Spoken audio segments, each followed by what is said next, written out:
Hi everyone and welcome to 5-Minute Language.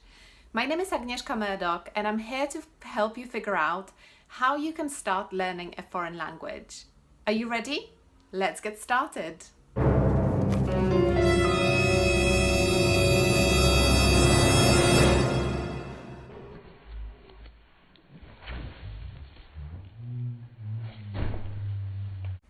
So I've just shown you what you should not do if you want to start learning a foreign language.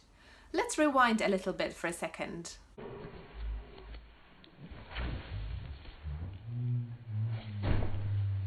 If you want to start learning a foreign language, you definitely shouldn't go and get lots of language books. They're just going to clutter your apartment. Believe me, I've done this before. It goes something like this. You go to a bookshop and you get really excited about all the language books and resources they have there. You get really excited about all the books on the shelves and you end up spending almost your entire bank account balance on a pile of books that you can't even carry back home. Then you're really excited for a couple of weeks, maybe a few days, and then you begin to realize that it's actually quite overwhelming. You've got all these books, but you don't actually know where to start. So perhaps there's a better way to start learning a foreign language. And that's exactly something I'm going to talk to you about in this video. Before I do that though, I just want to let you know that I've got a free resource that you can download from a page that I've linked to in the description box underneath this video. And it's a starter guide that I offer for free. So just go to the description box and you can download it there. It's full of advice for people who want to start learning a new language, or it can also be useful for you if you've been learning a language for a while, but if you want to kind of relaunch your language studies, so to speak.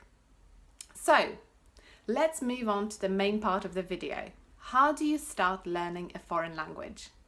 The first step is to determine why it is that you want to learn a foreign language. Why specifically do you want to learn that language and not another one?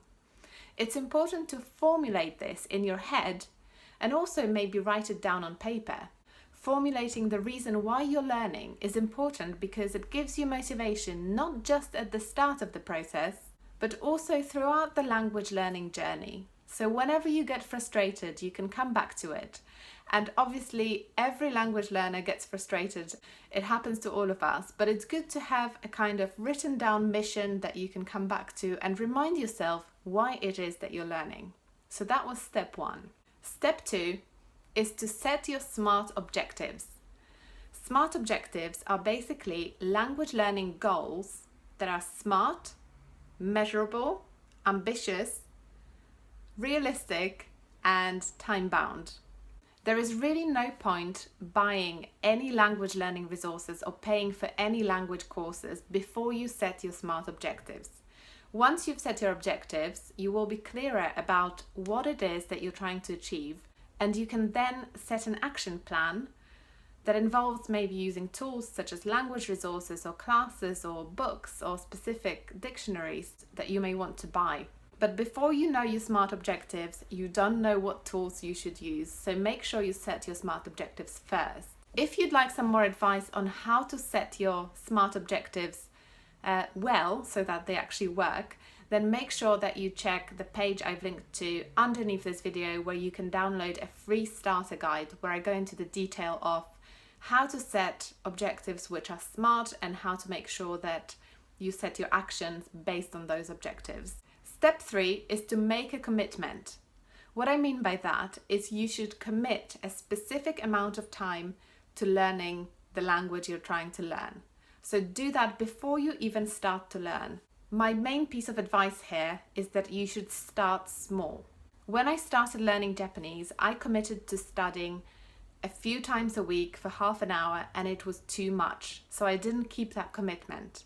It's because obviously you've got other stuff to get on with. You've got your life, you might have a job, you might have a family, you might have other commitments that will get in the way.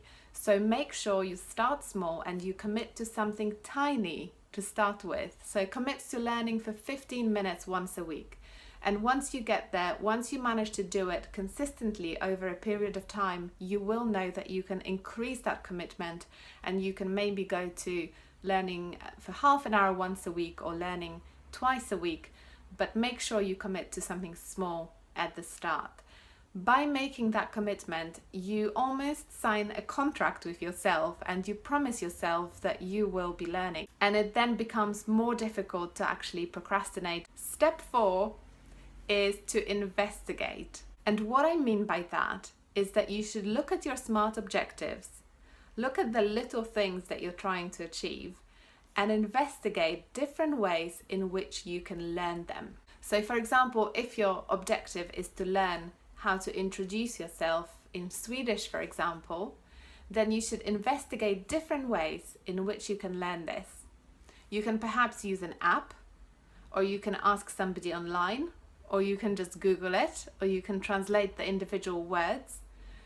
Investigate the different ways, and that will help you establish a routine and work out techniques that will work for you. Obviously, this is just an overview. It's a 4-step plan that I've got for you if you want to start learning a new language or restart learning an existing language that you've been learning before. Obviously, I'll be making similar videos in the future, so make sure you subscribe to the channel, that you like the video and you share it with people who might be interested. I really appreciate it. And let me know in the comments below if you would like to hear any more on this topic or any other topic, and I will try and make a video about it because it's exciting, and I want to help you guys with as much language learning advice as I can. So I hope you enjoyed this little video, and I'll see you next time. Bye!